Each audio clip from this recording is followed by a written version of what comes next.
السلام علیکم ورحمۃ اللہ وبرکاتہ۔ بہت شکریہ علی بھائی، عامر بھائی، آپ نے سوال کیا کہ سیاست مسجد میں نہیں ہو سکتی، ٹی ایل پی والوں کو کتابی جواب چاہیے۔ عرض یہ ہے کہ جو سیاست یہ کرتے ہیں وہ تو مسجد تو کیا کہیں پہ بھی دنیا کے کونے میں نہیں ہو سکتی۔ اسلام اور دین اس چیز کی اس طرح کی سیاست، گندی سیاست جو ان کی ہے، گستاخان رسول سے ملنے والی، ان کو اپنے ساتھ ملانے والی، اس سے اسلام جو ہے وہ بیزار ہے۔ اور یہ مطلوب نہیں۔ امیر علیہ سنت نے فرمایا تھا نا گولڈن جملہ، جس پر ان کو بڑی آگ لگی تھی، کیونکہ امیر علیہ سنت تو ایک بات فرماتے ہیں تو وہ جملہ ماشاءاللہ گولڈن ہو جاتا ہے، مشہور ہو جاتا ہے، وائرل ہو جاتا ہے، لوگوں کے ذہنوں میں ایک عقیدہ اور نظریہ راسخ ہو جاتا ہے۔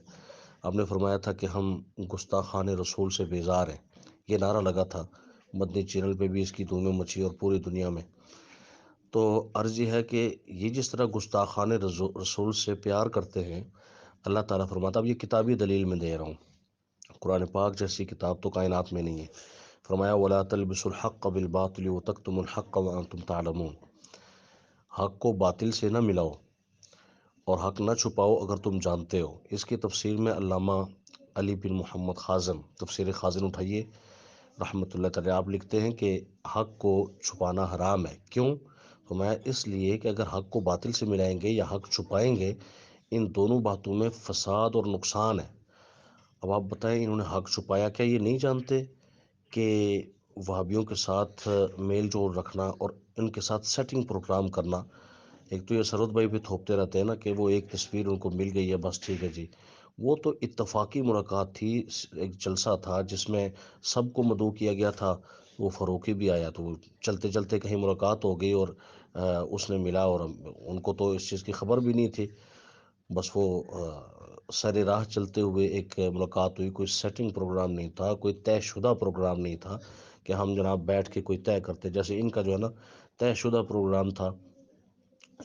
فضل الرحمان کے ساتھ فضل الرحمان کے گھر گئے، یہ بات اگر ہوئی ہو، سرود بھائی کی ہوئی ہو، جلالی صاحب کی ہوئی ہو، جو عقیدہ اہل سنت پر قائم ہے، ان پیران اہل سنت اور علماء اہل سنت نے کبھی کی ہو تو بتائیں۔ جو رضویت پہ قائم ہے، جو اسلام اور دین کے حقیقی آشنا لوگ ہیں، انہوں نے کبھی کوئی اس طرح کی بات کی ہو تو بتائیں۔ تو انہوں نے تو باقاعدہ شفیق امینی اس کے گھر میں گیا، اس سے چمی لی، اس سے جناب ختم نبوت کی باتیں کی۔ یار جو ختم نبوت کے منکر ہیں، کیا ان کو نہیں معلوم کہ حق یہ ہے کہ اعلیٰ حضرت فاضل بریلوی رحمۃ اللہ تعالیٰ علیہ جیسے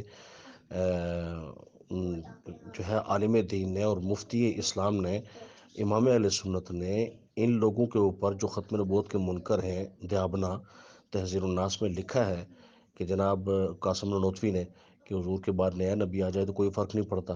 اسی تحذیر الناس صفحہ نمبر 5 میرے پاس موجود ہے، اس پہ لکھا ہے بسا اوقات امتی نبی سے زیادہ عمل کرتے کرتے نبی سے بڑھ بھی جاتا ہے۔ تو کیا ان لوگوں کو یہ کفریہ عبارات نہیں معلوم؟ بالکل معلوم ہے، جان بوجھ کے اپنی سیاست چمکانے کے لیے اب یہ نون لیگ کی طرح اور پی ٹی آئی کی طرح ہو گئے۔ ان کو پتہ ہے بھئی ہمیں سیاست میں کامیابی تبھی ملنی ہے جب حق کو باطل سے ملاؤ گے، حق چھپاؤ گے، اور انہوں نے حق چھپایا۔ پہلے حق واضح تھا، آپ خادم رضوی صاحب کی تقریریں اٹھا کے دیکھیں، کتابیں لے کے آتے تھے کہ یہ وہابی فلانے ہیں، یہ گستاخ ہیں، یہ دیوبندی گستاخ ہیں، لیکن اب انہی کے نچلے والے جو ہے گستاخ رسول کے ساتھ صبح و شام ان کی پینگیں نظر آ رہی ہوتی ہیں۔ کیا کراچی میں انہوں نے اتحاد نہیں کیا؟ کیا انہوں نے گستاخان رسول کو، جن کا عقیدہ ہے کہ حضور کے بعد نبی آ سکتا ہے، استغفر اللہ، جن کا عقیدہ ہے کہ اللہ تعالیٰ جھوٹ بول سکتا ہے، رسالہ یک روزی میں اسماعیل دہلوی نے لکھا، اسی طریقے سے جو ہے وہ فتاوی رشیدیہ میں رشید احمد گنگوئی دیوبند کا ہیڈ ہے، اس نے لکھا۔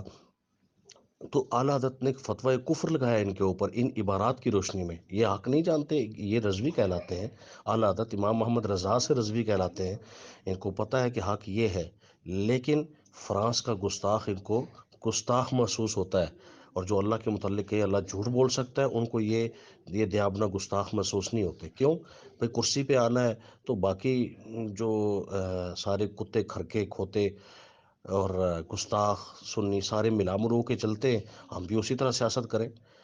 آج الحمدللہ پاکستان سنی تحریک اور جلالی صاحب کی جو پارٹی لبیک اسلام ہے، انہوں نے الحمدللہ اسلامی سیاست یہ ہے، مجھے پتہ ہے کہ آپ بھی جانتے ہیں اسلامی سیاست اس ملک میں جو ہے وہ پنپ نہیں سکتی اس اعتبار سے جب تک کہ اس فرسودہ نظام کو ختم نہ کیا جائے۔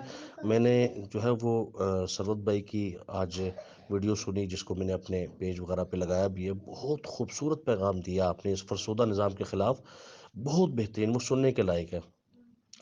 تو یہ باتیں کرنا اور ان پر پھر پہرا دینا، یہ اہل حق کا کام ہے۔ یہ نہیں کہ جس طرح پہلے کوئی اور بات کی، ابھی کچھ اور بات کی، جس پارٹی کی حکومت ہو، ٹھیک ہے، اس کے ساتھ مل جاؤ، ٹھیک ہے، اس کے ساتھ وہ فرانس کا گستاخ ملے تو کوئی مسئلہ نہیں، کوئی دھرنا نہیں، اور وہ جناب امداد دے تو اس کے اوپر صرف 2 جملے کہہ دیے جائیں، اس وقت کوئی گستاخی نہیں۔ اپنے آپ کو چھڑوانا ہو تو 40 بندے مروا دے مرید کے میں، یہ کوئی بات ہے کرنے والی؟ تو اس میں چیزیں دیکھنے والی ہیں۔ اب میں سچی بات ہے، ان پر میں نے بڑا الحمدللہ ایک اور بھی علماء کرام نے کیا، اور میں نے بھی اس پہ سیر حاصل گفتگو کی جب انہوں نے امیر علیہ سنت، دعوت اسلامی، علماء علیہ سنت، مشائخ علیہ سنت کو اٹیک کیا، اور ہم نے ایسی منجی ٹھوکی ان کی کہ اب الحمدللہ ان کا کوئی بڑا جو بنکو تھے وہ بول نہیں رہے ہیں، چاہے وہ مسواک کا مذاق اڑانے سے لے کے تو ہمارا کارکن جو ہے وہ اس کی جتی جو ہے وہ ہر پیر سے اعلیٰ ہے وغیرہ وغیرہ کہنے تک جتنے تھے نا، اب وہ بالکل خاموش ہو گئے، ان کی بولتیاں بند کر دی گئی ہیں الحمدللہ۔ اگرچہ ہم اس لیے اب ان کے خلاف نہیں بول رہے ہیں، مطلب اس اعتبار سے اب یہ سیاست کر رہے ہیں، کرتے رہے نا سیاست، لیکن ہمارے علماء کو غدار اور اہل سنت کے نشانوں کو یہ چھیڑیں گے تو ہم ان کو چھوڑ دیں گے؟ ایسا نہیں ہو سکتا۔ اب الحمدللہ چھوٹے موٹے جو کتورے قطارے ہیں، ان میں اچھے لوگ بھی ہیں جو سینس رکھتے ہیں، لیکن اکثر و بیشتر دیکھنے میں آتا ہے کہ وہ آدھے لوگ یوں سمجھ لیں جو کتورے قطارے ہیں وہ بولتے بھی رہتے ہیں، یا بلکہ اس سے بھی کم کچھ لوگ ہیں جو بولتے رہتے ہیں، کہ بک بک کرتے رہتے ہیں، ان کی ہمیں پرواہ نہیں ہے، کیونکہ ان کا اتنا جو ہے وہ مقام نہیں ہے اور ان کی بات سنی نہیں جاتی۔ اب ان لوگوں کا الحمدللہ بولتیاں بند ہیں۔ دیکھیں دعوت اسلامی، میں آپ کو ایک اور قرآن کی آیت پڑھتا ہوں، کتابی حوالہ دیتا ہوں، اللہ فرماتا ہے کنتم خیر امت اخرجت للناس تأمرون بالمعروف وتنہون عن المنکر۔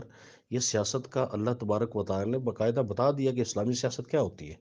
اسلامی سیاست یہ ہے کہ تم بہترین امت ہو، تمہیں کیا کرنا چاہیے؟ فرمایا تم لوگوں کے لیے بھیجے گئے ہو، تمہیں اچھائی کا حکم دینا چاہیے، نیکی کا حکم دینا چاہیے، برائی سے منع کرنا چاہیے۔ نیکی کیا ہے؟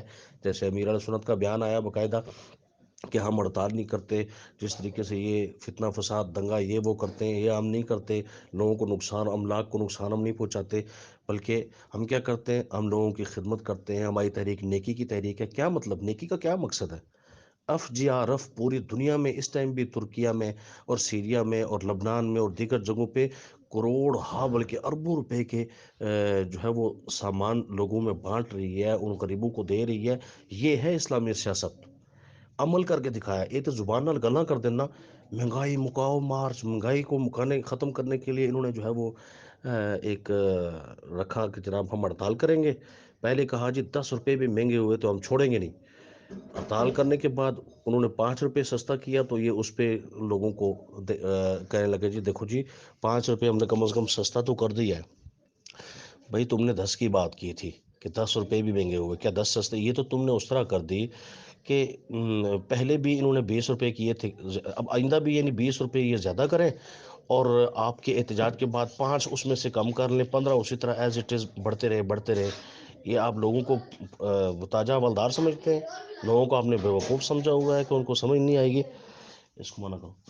تو اس لیے یہ بات قابل توجہ ہے کہ حضور نبی دو عالم صلی اللہ علیہ وآلہ وسلم نے اس سیاست کو بالکل جائز نہیں قرار دیا کہ گستاخوں بھابیوں کو ساتھ ملا کے سیاست کی جائے۔ دنیاوی طور پہ بھی ان کی سیاست ٹھیک نہیں، جیسے میں نے عرض کی ہے۔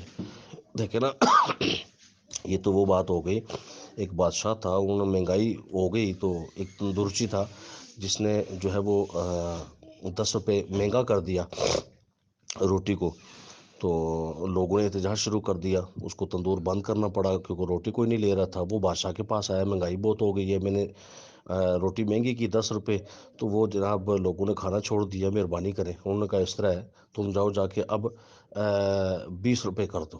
وہ گیا جا کے 20 روپے کر دی، لوگوں نے شور مچا دیا، انہوں نے کہا جی 10 روپے مہنگی ہوئی تھی، اس نے 20 روپے مہنگی کر دیا، بادشاہ سلامت، انصاف دیا جائے۔ اس نے سب کو بلایا، تندورچی کو بلایا، تندورچی کو کہا جناب تم اس طرح کیوں کر رہے ہو، بڑا ظلم ہے۔ اس نے کہا جی مہنگائی اتنی ہے، تو لوگوں نے کہا جی بس ہمیں انصاف چاہیے، 20 روپے مہنگا کر دیے۔ تو بادشاہ نے کہا اس طرح کرو، نہ تمہاری بات نہ تمہاری بات، ظلم نہیں برداشت ہوگا، 10 روپے تمہیں سستی کرنی پڑے گی، ٹھیک ہے؟ 10 روپے تم سستی کر دو، بات وہیں پہ آ گئی۔ اب اس نے 10 روپے سستی کی، یہ نعرے شروع کر دیے، بادشاہ سلامت زندہ آباد۔ ادھر سے تندورچی نے بھی کہا زندہ آباد۔ بات جو ہے نا ہماری بن گئی ہے۔ یہ کام ان کا ہے کہ 5 روپے سستا کر کے نعرے شروع کر دیے کہ ہماری جناب کیا بات ہے۔ اللہ تعالیٰ ہدایت دے۔ تو دینی سیاست مسجد ہی میں ہوتی ہے۔ ٹی ایل پی کی جو آج کل گندی اور غلیظ سیاست ہے کہ اللہ کے متعلق سعد رضوی یہ کہہ دے اور آج تک توبہ نہ کرے کہ اللہ آسمان پر بیٹھا ہوا ہے اور کوئی پوچھنے والا نہ ہو، تو ایسی سیاست اسلام کو مسجد تو کیا دنیا کے کسی کونے میں مطلوب نہیں ہے۔